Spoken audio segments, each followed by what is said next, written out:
రక్షణను గూర్చి మనం ఆలోచన చేస్తూ ఉన్నాం. యేసు ప్రభు వారు కల్వరి శిలువలో తన నిర్దోషమైన రక్తం చేత మానవ పాపపు విమోచన కార్యక్రమాన్ని జరిగించాడు. మనుషుల పాపానికి ప్రాయశ్చిత్తం చేశాడు. ఎప్పుడైతే మనుషుల పాపాలకి ప్రాయశ్చిత్తం జరిగిందో అప్పుడు మనుషులు దేవునితో సమాధానపరచబడడానికి మార్గం ఏర్పాటు చేయబడింది అన్నమాట. అందుకే యేసు నేనే మార్గము సత్యము జీవమును అన్నాడు. నా ద్వారానే తప్ప ఎవడును తండ్రి యొద్దకి రాలేడు అని చెప్పాడు. పాపానికి తగిన శిక్ష తన శరీరం మీద మోసుకొని మనుషుల నిమిత్తము కల్వరి శిలువలో నలుగొట్టబడిన కారణాన దేవుడు మనుషులతో సమాధాన పడడానికి ఇష్టపడ్డాడు. సంకల్పం అన్నమాట అది. ఎప్పుడు సంకల్పించుకున్నాడు? దేవుడు జగత్తుకు పునాది వేయబడక మునిపే క్రీస్తు యేసు రక్తము ద్వారా మనుషుల్ని తనతో సమాధాన పరుచుకోవాలని సంకల్పించుకున్నాడు. పేతురు గారు రాసిన మొదటి పత్రిక 1వ అధ్యాయము 19-20 వచనాలు ఇలాగ రాయబడ్డాయి. పేతురు గారు రాసిన మొదటి పత్రిక 18వ వచనం నుండి చదువుతాం. 18వ వచనం నుండి పితృ పారంపర్యమైన పేతురు గారు రాసిన మొదటి పత్రిక 1వ అధ్యాయం 18వ వచనంలో మీ వ్యర్థ ప్రవర్తనను విడిచిపెట్టున్నట్లుగా వెండి బంగారముల వంటి క్షయ వస్తువుల చేత మీరు విమోచింపబడలేదు గాని అమూల్యమైన రక్తం, అది యేసు ప్రభు రక్తం, అమూల్యమైన రక్తం, వెలకట్టలేని, ఎందుకు వెలకట్టలేని రక్తం? అది పాపం లేని రక్తం, అందుకు వెలకట్టలేని రక్తం. అమూల్యమైన రక్తము ద్వారా అనగా నిర్దోషమును నిష్కలంకమైన గొర్రెపిల్ల వంటి క్రీస్తు రక్తం చేత మీరు విమోచింపబడితిరని మీరు ఎరుగుదురు కదా. ఆయన జగత్తు పునాది వేయబడక మునిపే నియమింపబడెను. దేవుడు ఈ భూమికి పునాదులు వేయక మునిపే, మానవ జాతిని రూపింపక మునిపే సంకల్పం చేసుకున్నాడు. అది క్రీస్తు శిలువ మరణము దేవుని అనాది సంకల్పం. ఆది వేరే, అనాది వేరే. ఆది అంటే సృష్టి ప్రారంభం గురించి తెలియజేస్తున్నాడు. ఆది యందు దేవుడు భూమి ఆకాశములు సృజించెను, అదిగో ఆది. అనాది జగత్తుకు పునాది వేయబడక మునుపు సంగతులు అదనమాట.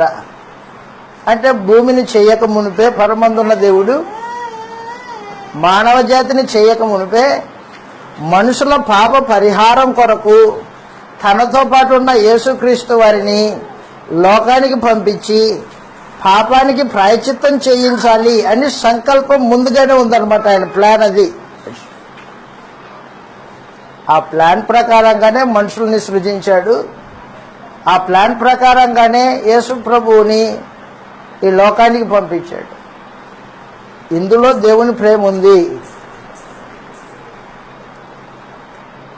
మనం దేవుణ్ణి ప్రేమించితిమని కాదు, ఆయనే మనల్ని ప్రేమించి భవిష్యత్ జ్ఞానం కలిగిన వాడై క్రీస్తు ప్రభువుని లోకానికి పంపించాడు.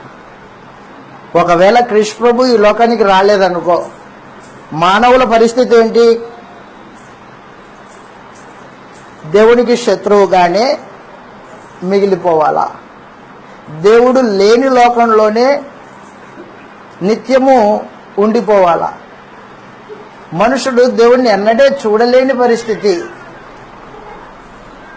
అలాంటి దుర్భరమైన మానవ జాతి. కాబట్టి దేవుడు భవిష్యత్ జ్ఞానం కలిగిన వాడై మనుషుడు రేపు ఏమైపోతాడు, మనుషుణ్ణి సృజిస్తాను, సృజించిన మనుషుడు నాకు విరోధి అయితే వాడి పరిస్థితి ఏంటి? అలాగే ఉండిపోతాడు కాదు. నేను ఎంతకాలం ఉంటే వాడు అంతకాలం ఉండాలా నాకు విరోధంగా. అలా వద్దు అని దేవుడు యేసు ప్రభువుని ఏర్పాటు చేశాడు. ఆ యేసు ప్రభువుని కల్వరి శిలువలో నలగొట్టడం అనేది దేవుని సంకల్పం. యెషయా గ్రంథం 53వ అధ్యాయం 4వ వచనంలో ఈ మాట రాయబడింది. ఒక మనుషుడు రక్షింపబడాలంటే క్రీస్తు శిలువ మరణంలో దేవుని సంకల్పం ఏమై ఉందో తెలుసుకోవాలా. యెషయా గ్రంథం 53వ అధ్యాయం 4వ వచనంలో ఈ మాట రాయబడింది. నిశ్చయముగా అతడు యేసు ప్రభు మన రోగములను భరించిన, రోగాలంటే శరీర సంబంధమైన రోగాలు కాదు, బుద్ధికి వచ్చే రోగాలు ఉన్నాయి, పాపాలు అవి. మనసులో పుట్టే రోగాలు ఉన్నాయి, అది పాపం. శరీర రోగము శరీరాన్ని ఎలా చంపేస్తుందో, పాప రోగము మనుషుని ఆత్మను చంపుతుంది. యేసు ప్రభు కల్వరి శిలువలో ప్రాణం పెట్టి మన రోగాల్ని భరించాడు, పాప రోగాల్ని భరించాడు. అది చెప్తున్నాడు. ఆయన నిశ్చయముగా మన రోగములను భరించెను, మన వ్యసనములు చెడు అలవాట్లు వహించెను. ఆయనను మొత్తబడిన వానిగాను, దేవుని వలన బాధింపబడిన వానిగాను, శ్రమ నొందిన వానిగాను మనం అతన్ని ఎంచితిమి. అదిగా మాట అండర్లైన్ చేసుకోండి. మన అతిక్రమ క్రియలను బట్టి అతడు గాయపరచబడాను, మన దోషములకు ఆయన నలుగొట్టబడ్డాడు. మన అదిగో దైవ మానవుల మధ్యలో ఉన్న ఈ శత్రుత్వం సమాధానపరచబడడానికి సమాధానార్థమైన శిక్ష అతని మీద పడాను. అతడు పొందిన దెబ్బల చేత స్వస్థత కలుగు. స్వస్థత అంటే బుద్ధికి స్వస్థత, బుద్ధికి స్వస్థత. యేసు ప్రభు స్వస్థత చేయడానికే వచ్చాడు. దేనికి? శరీర రోగాలని స్వస్థత కాదు, బుద్ధికి స్వస్థత. పాపం చేసే చెడు ఆలోచన కలిగిన ఈ బుద్ధికి స్వస్థత చేయడానికి వచ్చాడు. పేతురు గారు రాసిన మొదటి పత్రిక 2వ అధ్యాయం 24వ వచనంలో ఈ మాటలు రాయబడ్డాయి. పేతురు గారు రాసిన మొదటి పత్రిక 2వ అధ్యాయం 24వ వచనంలో, మనము పాపముల విషయమై చనిపోయి అదిగో నీతి విషయమై జీవించున్నట్లు ఆయన తానే తన శరీరమందు మన పాపములకు ప్రాయశ్చిత్తం చేశాడు. మాను మీద మోసుకున్నాడు. ఆయన పొందిన గాయముల చేత మనము స్వస్థత నొందితిమి. అది సమాచారం. రండి, యేసు స్వస్థత ఇస్తాడు. శరీర స్వస్థత కాదు, శరీర రోగాలకి స్వస్థత కాదు. పాపం ఎక్కడ ప్రారంభమవుతుందో మానవ బుద్ధిలోనే స్వస్థత కలిగజేస్తాడు యేసు ప్రభు. ఆయన ఎంత విశ్వాసం ఉంచితే. ఆయన రక్తానికి ఉన్న శక్తి అటువంటిది. కాబట్టి కృష్ణ ప్రభువు కల్వరి శిలువలో చనిపోయినప్పుడు అపవాదిని తన మరణం ద్వారా నశింపుచేసి, ఇటు దేవుని ఉగ్రతను ఆ పాత్ర తానే తాగి మనుషులకి ఉగ్రత నుండి రక్షించాడనమాట. అది యేసుప్రభు శిలువ మరణంలో జరిగిన కార్యక్రమం. నేను యేసు శిలువని నమ్ముకుంటున్నా, నా ఇంట్లో శిలువ ఉంటుంది. నీ ఇంట్లో శిలువ కాదు ఉండాల్సింది. ఆ శిలువ యొక్క ఉద్దేశము నీ మనస్సులో ఉండాల. యేసు శిలువ వేయబడింది దేనికోసము? నిన్ను అపవాది బంధకాల నుంచి విడిపించడానికి, నీ చెడు వ్యసనాల నుంచి విడిపించడానికి, దేవుని ఉగ్రత కింద ఉన్న నిన్ను దేవుని ఉగ్రత నుండి రక్షించడానికి. పాపం చేయడానికి అలవాటు పడిన నీవు ఇక మీదట నీతిగా బ్రతకడానికి. అదనమాట. పాపం విషయమై చనిపోయి నీతి విషయమై జీవించున్నట్లు ఆయన తానే తన శరీరమందు మన పాపముల కొరకు, మన పాపముల మాను మీద మోసుకొనెను. అది సమాచారం. తర్వాత ప్రాముఖ్యమైనది బాగా గుర్తుపెట్టుకో, ఆ కల్వరి శిలువలో కార్చబడిన రక్తం, ఆ రక్తం వలన జరిగే కార్యక్రమాలు. యేసుప్రభు శిలువ రక్తము శక్తివంతమైంది. ఎలాంటి శక్తి అంటే, లేవియాకాండం 17వ అధ్యాయం 11వ వచనంలో మానవ రక్తానికి విలువ ఉంది, మనుషుల యొక్క రక్తాలకి విలువ ఉంది.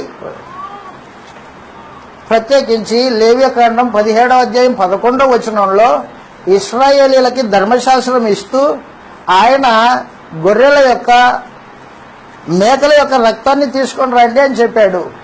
17వ అధ్యాయం 11వ వచనంలో రక్తము దేహమునకు ప్రాణము, మీ నిమిత్తం ప్రాయశ్చిత్తం చేయుటకై బలిపీఠం మీద పోయడానికి దాన్ని మీకు ఇస్తున్నా. రక్తము దాంట్లో ఉన్న ప్రాణమును బట్టి ప్రాయశ్చిత్తం చేస్తుంది. కాబట్టి మీలో ఎవడు రక్తం తినకూడదు, రక్తం తింటే అపరాధిగా ఎంచుతాను నేను అని దేవుడు ఇశ్రాయేలుకి ధర్మశాస్త్రంలో తెలియజేశాడు. రక్తానికి విలువ ఉంది. ప్రత్యేకించి మేకల యొక్క గొర్రెల యొక్క రక్తానికే విలువనిచ్చాడు దేవుడు. అక్కడ రక్తం తినొద్దు. మేకల యొక్క గొర్రెల యొక్క రక్తానికి నిజంగా మనుషుని పాపాలు తీసేసే శక్తి ఉందా? లేదు. మరి ఎందుకు తినొద్దు అంటున్నాడు? రాబోయే క్రీస్తు యేసు మానవ జాతి పాపములకు ప్రాయశ్చిత్తాన్ని నేర్పించడానికి రక్తం తినొద్దు అని చెప్పేశాడు అనమాట. రక్తానికి విలువ దేవుడు ఆది నుండి కలిగి ఉన్నాడు. నోవహు జలప్రలయం తర్వాత నోవహు దేవుని ఉగ్రత నుండి రక్షింపబడిన వాడై తాను పెంచిన పశువుల్లో నుండి పవిత్రమైన పశువులు తీసుకొచ్చి దేవుడి సముఖంలో బలి అర్పించాడు. బలి అర్పిస్తే దేవుడు ఆ బలిని ఆగ్రహించి ఆ తర్వాత మానవ జాతితో ఒక నిబంధన చేసుకున్నాడు. ఇక మీదట భూమి మీద ప్రచండమైన వర్షంలో నేను కురిపింపబో, జలప్రలయం ఇక మీద రాదు. కావాలంటే చూడు, ఇదిగో నా గుర్తు ధనస్సుని ఏర్పాటు చేసి పెట్టాడు. ఏర్పాటు చేసినప్పుడు వాళ్ళకి ఆహారంగా దేవుడు ప్రతి జంతువును తినొచ్చు, ప్రతి జంతువును తినండి, అయితే రక్తం తినొద్దు అని చెప్పేశాడు నోవాహు దగ్గరే. ఆది కాండము రక్తానికి ఉన్న ప్రాధాన్యత. ఆది కాండము ప్రత్యేకించి 9వ అధ్యాయం, ఆది కాండం 9వ అధ్యాయము 1వ వచనం నుండి చదువుతాం. మరియు దేవుడు, ఆది కాండం 9వ అధ్యాయం 1వ వచనం నుండి, మరియు దేవుడు నోవాహును అతని కుమారులను ఆశీర్వదించి మీరు ఫలించి అభివృద్ధి పొంది భూమిని నింపుడి. మీ భయము మీ బెదురు అడవి జంతువులన్నిటికీ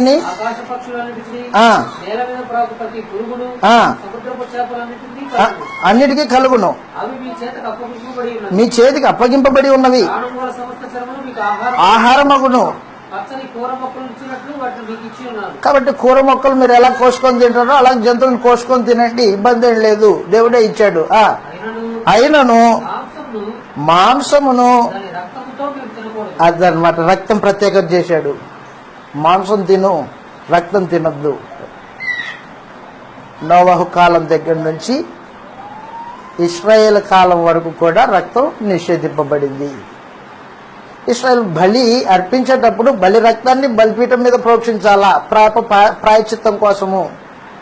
రక్తం తినకూడదు. ఎందుకు రక్తాన్ని ప్రత్యేకపరిచాడు? యేసుప్రభు యొక్క రక్త ప్రోక్షణను మనుషుల హృదయానికి అర్థమయ్యేటట్టు చేయడానికి దేవుడు ముందు నుంచి రక్తానికి ప్రాధాన్యత ఇచ్చుకుంటూ వచ్చాడు అనమాట. ఇప్పుడు క్రీస్తు ప్రభు రక్తం దగ్గరికి వస్తాం.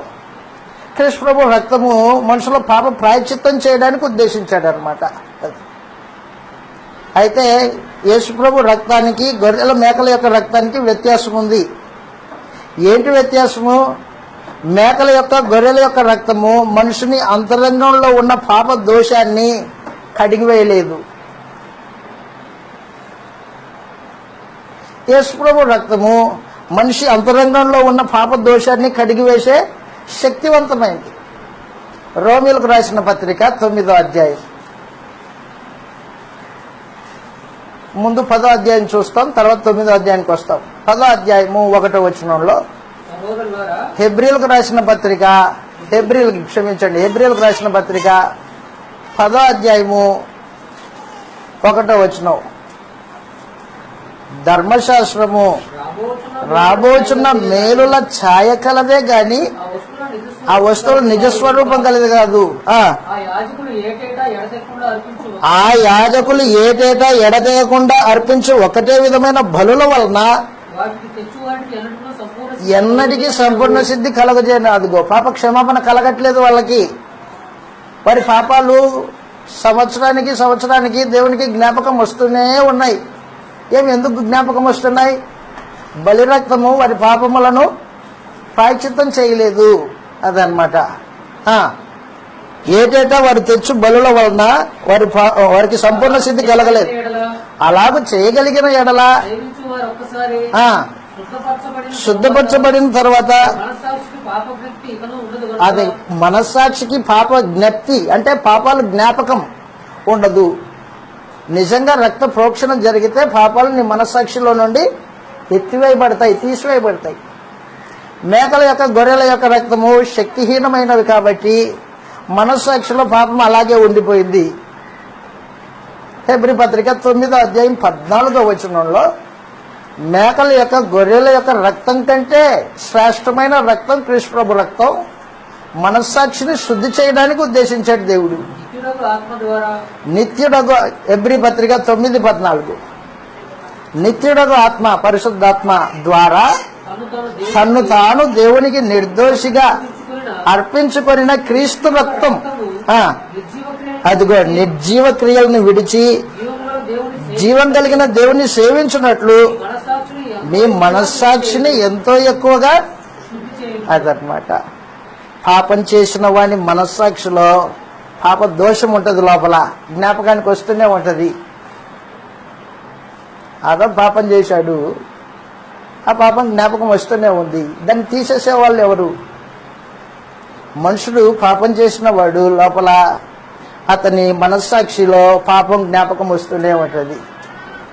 అది ఎప్పుడు పోతుంది? ఏ సోపుతో స్నానం చేస్తే పోతుంది? సోపుతో స్నానం చేస్తే పోదు. దాన్ని తీసివేసే శక్తి యేసు ప్రభు రక్తానికే ఉంది. చెప్తున్నాడు 9:14 నిత్యుడగు ఆత్మ ద్వారా తను తాను నిర్దోషిగా అప్పగించుకునే క్రీస్తు రక్తము నిర్జీవ క్రియలను విడిచి జీవం కలిగిన దేవునిని సేవించున్నట్లు మీ మనస్సాక్షిని ఎంతో ఎక్కువగా శుద్ధి చేయుచున్నది అన్నాడు. కాబట్టి క్రీస్తు రక్తము లోపలని మనస్సాక్షిని శుద్ధి చేయడానికి ఉద్దేశించే దేవుడు. బాప్తిసానికి ముందు యేసుప్రభు రక్తం యొక్క విలువ నీకు తెలుసో తెలియదో నాకు తెలియదు. గుర్తుపెట్టుకో, యేసుప్రభు రక్తము బాప్తిస్మంలో ఏం చేస్తుందో నీకు తెలియకోకుండా నీ బాప్తిస్మము చెల్లదు. ఆ రక్తానికి ఉన్న శక్తి ఎటువంటిదో దేవుడు ఉద్దేశించాడో అది నీకు అర్థం కాకోకుండా నీ బాప్తిస్మం చెల్లదు. మనస్సాక్షిలో ఉన్న దోషారోపణను తీసివేసే ఒకే ఒక్క సాధనము యేసుప్రభు రక్తం. మనస్సాక్షిని శుద్ధి చేస్తుంది. అది ఎప్పుడైతే మనస్సాక్షి శుద్ధి చేయబడిందో అప్పుడు మనుషుడు దేవుడి సముఖానికి ధైర్యంగా పోతాడు. పాపజ్ఞప్తి లేదు కదా. పేతురు గారు రాసిన మొదటి పత్రిక 3వ అధ్యాయం బాప్తిస్మం అనేది యేసుప్రభు రక్తం చేత నీ మనస్సాక్షి కడిగివేయబడటం అన్నమాట. దాంట్లో ఉన్న దోషం కడిగివేస్తాడు. 3వ అధ్యాయం 21వ వచనంలో పేతురు గారు రాసిన మొదటి పత్రిక 3వ అధ్యాయం 21వ వచనంలో అదిగో దానికి సాదృశ్యమైన బాప్తిస్మము ఇప్పుడు మిమ్మల్ని రక్షించుచూ ఉన్నది. అదేదనగా శరీర మాలిన్యం బురద కడుక్కునేది కాదు. అది యేసుక్రీస్తు పునరుత్థాన మూలముగా దేవుని విషయమై నిర్మలమైన మనస్సాక్షినిచ్చు ప్రత్యుత్తరమే. మనస్సాక్షి ఇప్పుడు నిర్మలమైంది, దోషం పోయింది. ఏ ఆందోళన లేని,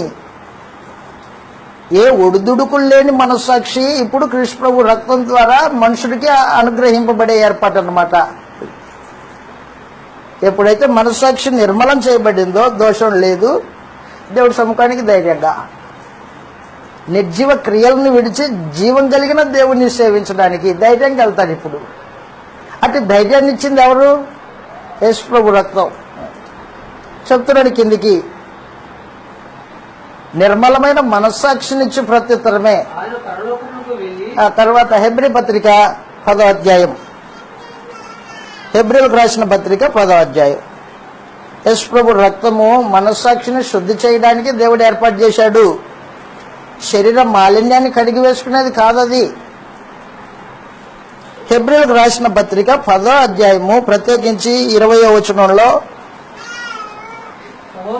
సహోదరులారా, యేసు మన కొరకు ప్రతిష్ఠించిన మార్గమున, మన కొరకు ప్రతిష్ఠించిన మార్గమున అనగా నూతనమైనది, జీవం కలిగినది ఆయన శరీరమును తెర ద్వారా, అదిగో ఆయన శరీరమును తెర చినిగిపోయింది, చెర తినిగిపోయింది. ఎప్పుడైతే తినిగిపోయిందో అప్పుడు దేవుని సముఖానికి వెళ్ళడానికి మనుషుడికి అవకాశం వచ్చింది. ఆయన శరీరమును తెర ద్వారా ఏర్పరచబడిన మార్గమును ఆయన రక్తం వలన పరిశుద్ధ స్థలమునకు ప్రవేశమును మనకు అదనమాట ప్రవేశం కలిగి ఉన్నది. కాబట్టి కృష్ణ ప్రభు రక్తం కల్వరి శిలువలో అపవాది బంధకాల నుంచి విడిపించింది, దేవుని ఉగ్రత నుండి తప్పించింది. 3, ఆ రక్తమునందు విశ్వాసం ఉంచిన వారు మనస్సాక్షి శుద్ధి చేయబడతారు. బాప్తిస్మంలో ఎప్పుడైతే మనస్సాక్షి శుద్ధి చేయబడిందో దాంట్లో పాప జ్ఞప్తి ఇక ఉండదు. మునుపు చేసిన పాపాలు నిన్ను బాధించవు. మునుపు చేసిన పాపాలు నిన్ను బాధించకపోతే నెమ్మది కలిగి ఉంటావు దేవుడి సముఖంలో. దేవా, తండ్రి, నాయన ఆయన్ని సేవించడానికి, ఆయన ఆరాధించడానికి నీ హృదయం యేసుప్రభు రక్తం చేత ప్రోక్షింపబడింది అనమాట.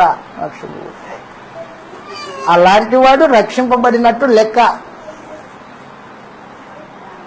ఏమ్మా, నువ్వు ఇన్ని రోజులు వచ్చావు బాప్తిజం తీసుకో అంటే ఆయన బాప్తిజం తీసుకో అన్నాడు, నువ్వు తీసుకున్నావు. అది బాప్తిజం కాదు, ఏ పాడు కాదు. బాప్తిస్మం అంటే దేవుని సంకల్పంలో రక్షణ మార్గం తేటగా నువ్వు గ్రహింపవ్వాలి. నీకు యేసు ప్రభు రక్తము దానికి ఉన్న శక్తి నిన్నేం చేస్తుందో, నీ మనస్సాక్షిని ఏం చేస్తుందో నువ్వు తేటగా గ్రహింపవ్వాలా, తెలుసుకోవాలి దాన్ని. నువ్వు ఏ స్థితిలో ఉన్నావు? అపవాది బంధకాల్లో ఉన్నావు. అపవాది బంధకాల నుంచి బయటపడే ఏర్పాటు ఏముంది? శిలువ మరణం. శిలువ మరణంలో ఏం జరిగింది? అపవాది బంధకాలు తెంపివేయబడ్డాయి, అపవాది నశింపయ్యింది. దేవుని ఉగ్రత కృష్ణ ప్రభు భరించి మన మీద ఉగ్రత లేకుండా తీసేశాడు. ఇది తేటగా గ్రహింపవాలి నీకు. ఇది ఏది తెల్లకోకుండా బాప్తిజం కాదు, బాగా గుర్తుపెట్టుకో. టికెట్ లేని ప్రయాణం. ఎక్కడికి వెళ్తావు? ఇప్పుడు ఫ్రీ అంట స్త్రీలకి, ఇప్పుడు ఫ్రీయే కానీ పరలోకానికి ఫ్రీ లేదు ఎవరికి.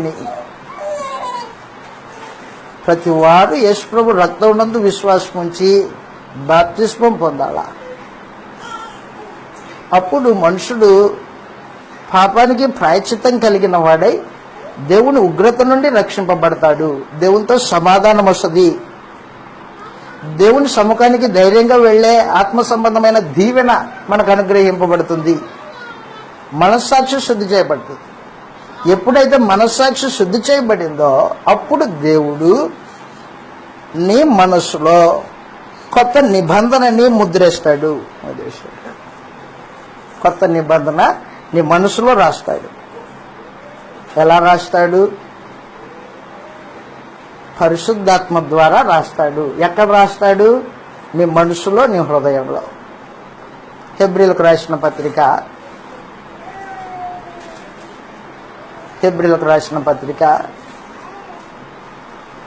8వ అధ్యాయం 10వ వచనం నుండి ఈ మాటలు రాయబడ్డాయి.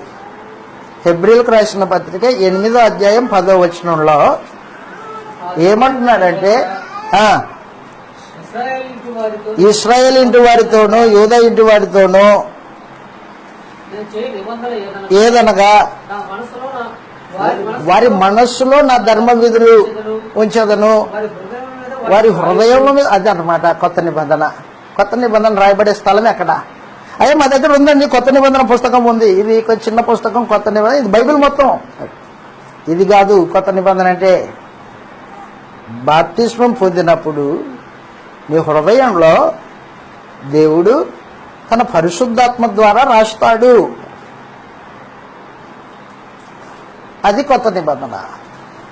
ఏముంటాయి దాంట్లో? ధర్మ విధులు ఉంటాయి. ఏమా ధర్మ విధులు? దేవుడి సముఖంలో నువ్వు ఎలా బ్రతకాలో, సమాజంలో నువ్వు ఎలా క్రైస్తవుడిగా బతకాలో, పరిశుద్ధతను ఎలా కాపాడుకోవాలో, క్రీస్తు యేసుని యజమానిగా ఆయనకి నువ్వు దాసుడిగా ఎలా బతకాలో సమస్తం కొత్త నిబంధన రాయబడుతుంది. రాసేవాళ్ళు ఎవరు? పరిశుద్ధాత్మ ద్వారా. కొరింథీయులకు రాసిన 2వ పత్రిక 3వ అధ్యాయం 3వ వచనంలో ఈ మాటలు రాయబడ్డాయి. కొరింథీయులకు రాసిన 2వ పత్రిక 3వ అధ్యాయం 3వ వచనంలో అపోస్తలుడైన పౌలు ఇలాగ తెలియజేస్తూ ఉన్నాడు.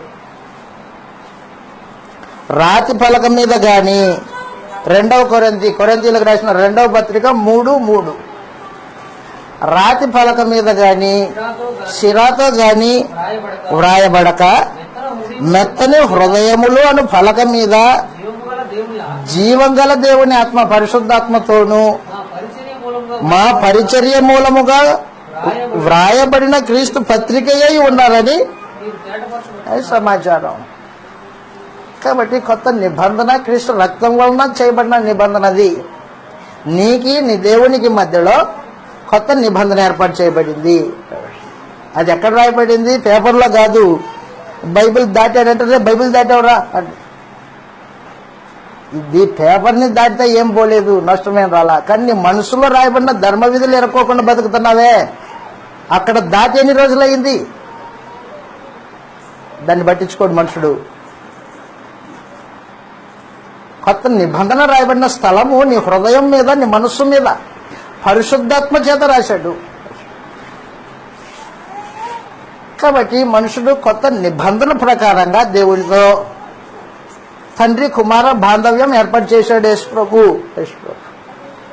అందుకే ప్రభురాత్రి భోజనం చేసేటప్పుడు ద్రాక్షరసం పాత్ర ఎత్తుకున్నప్పుడు ఇది నా రక్తం వలనైనా కొత్త నిబంధన అన్నాడు. కాబట్టి కల్వరి శిలువలో క్రీస్తు యేసు రక్తం వలన దైవ మానవుల మధ్యలో కొత్త నిబంధన ఏర్పాటు చేయబడింది. నిబంధన లేకుండా దేవుడు నీకు దేవుడై ఉండడు.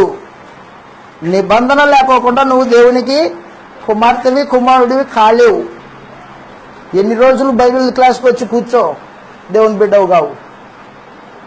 దేవుని బిడ్డ అవ్వాలంటే దేవునికి నీకు మధ్యలో రక్త నిబంధన జరగాల. అది క్రీస్తు రక్తం వలన చేయబడిన నిబంధన. అది రక్తాన్ని ఆశ్రయించిన వాడికి దేవుడు అనుగ్రహించి కొత్త నిబంధన.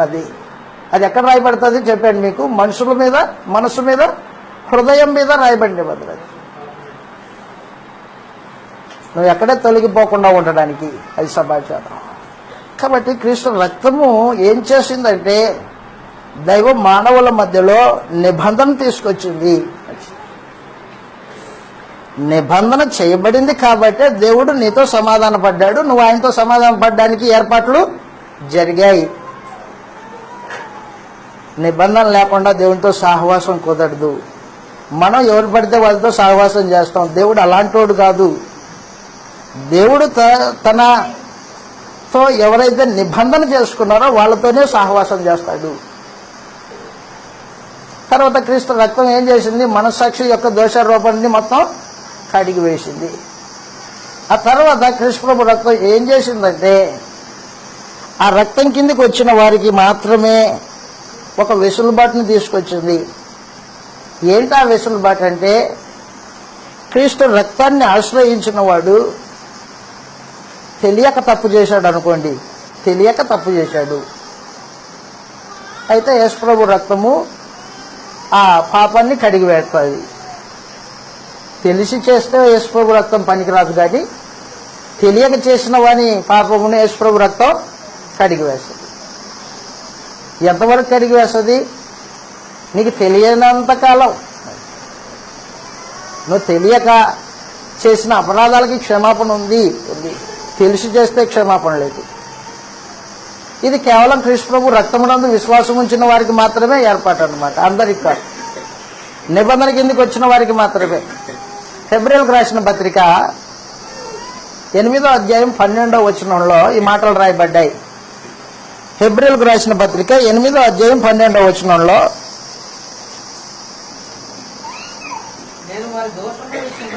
నేను వారి దోషముల విషయమై దయ కలిగి, అదన్నమాట వారి పాపాలు ఎన్నడూ నేను జ్ఞాపకము చేసుకోను. క్రీస్తు ప్రభు రక్తాన్ని ఆశ్రయించి కొత్త నిబంధన కిందకి వచ్చిన వారి పాపాలని దేవుడు ఎన్నడే జ్ఞాపకం చేసుకోడు. ఆయన మన పాపాలని జ్ఞాపకం చేసుకోకపోతే మనం బతికినట్టే. నువ్వు ఆ రోజున ఫలానా అన్నాడు అనుకో, అయిపోయింది మన గతి.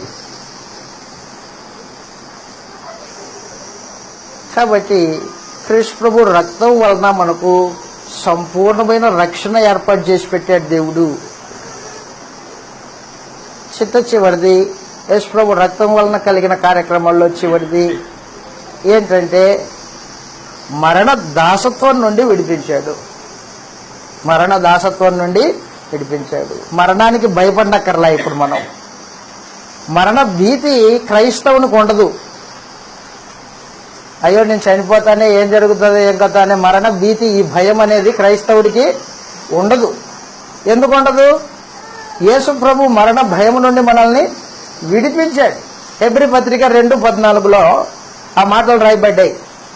హెబ్రీ పత్రిక 2:14 కాబట్టి ఆ పిల్లలు రక్తమాంసములు గలవారై ఉన్నందున బలం గలవారిని అనగా అపవాదిని మరణం ద్వారా నశింపచేయుటకును, అదిగో జీవితకాలం అంతా మరణ దాస్యం కింద ఉన్నవారిని విడిపించడానికి. కాబట్టి మరణ దాసత్వం మనకు లేదు. అందుకే అంటాడు పౌలు, ఏమంటాడంటే బ్రతుకుట క్రీస్తు, చావైతే చావు లాభమా నీకు? మేమంతా చావు చచ్చిపోకూడదు అనుకుంటున్నామే. ఒక క్రైస్తవుడు మరణానికి భయపడ్డు.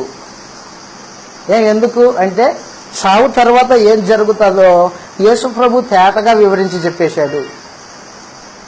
క్రైస్తవులు చనిపోయిన తర్వాత దేవునితో పాటు ఉండబోతారు, నిత్య జీవం అనుభవిస్తారు వాళ్ళు.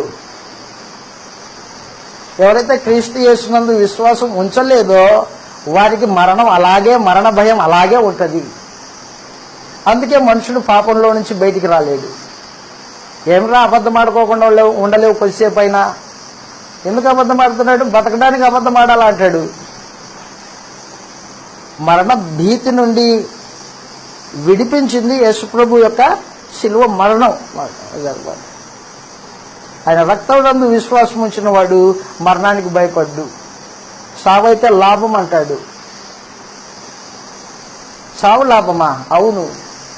ఈ శరీరాన్ని విడిచిపెట్టిన తర్వాత నాకు క్రీస్తు ప్రభుతో జీవితం ఉంది, నేను అక్కడికి వెళ్ళిపోతాను.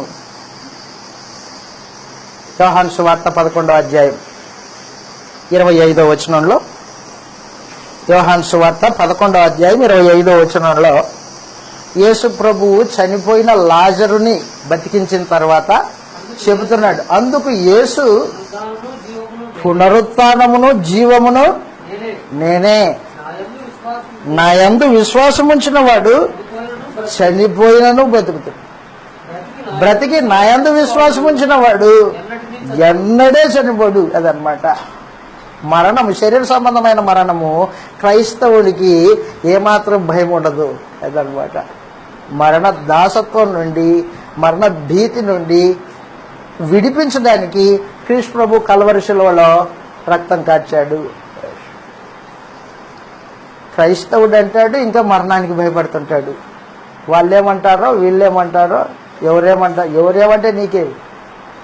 మరణాన్ని జయించిన ప్రభు అయిన యేసు మరణపు ఛాయ, దాని నీడలో నుండి మనల్ని విడిపించాడు. ఆయన మరణానికి భయపడినక్కర్లా. శరీరమా ఉడికిపోతే ఉడికిపోని, రోగం వచ్చిందా పోతే పోని, నీ ఆత్మ బతికుంది.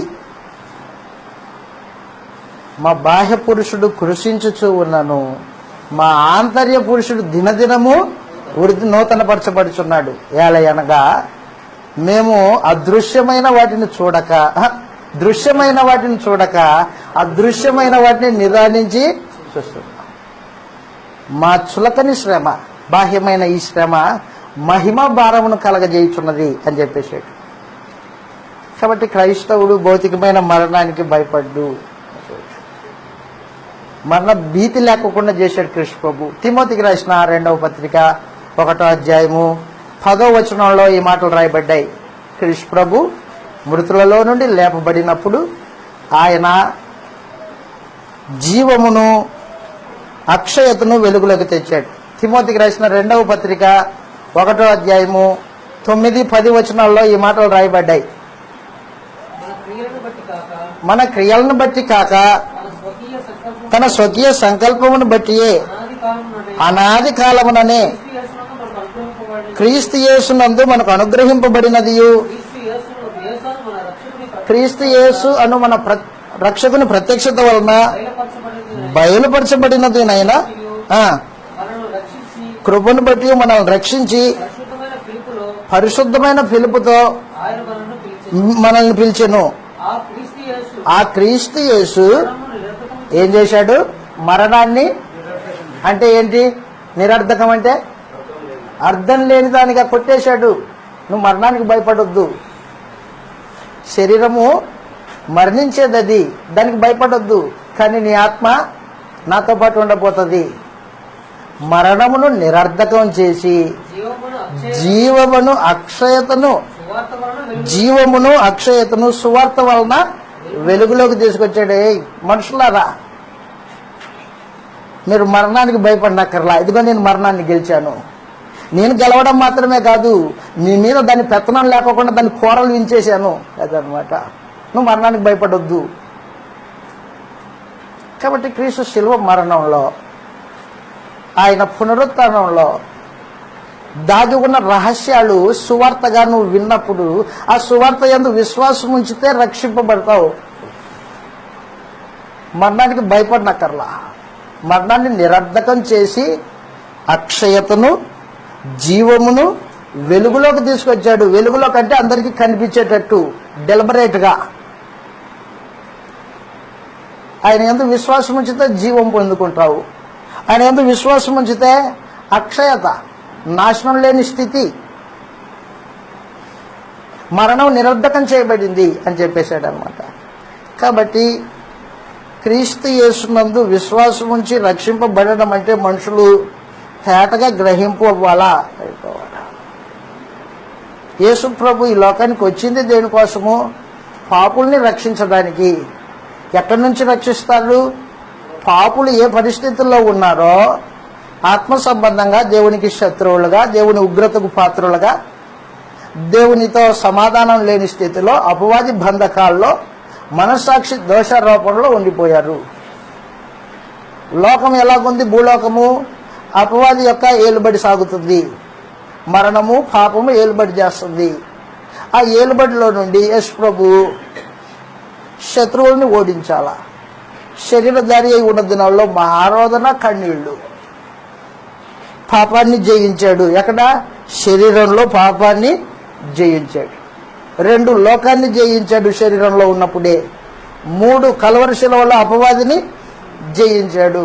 4 పునరుత్థానంలో మరణాన్ని జయించాడు. ఆ కల్వరి శిలువ దేవుడు అనాది సంకల్పం. ఆ అనాది సంకల్పం క్రీస్తు రక్తం ద్వారా మనుషులకి రక్షణ. ఆ క్రీస్తు రక్తం ఏం చేస్తుంది?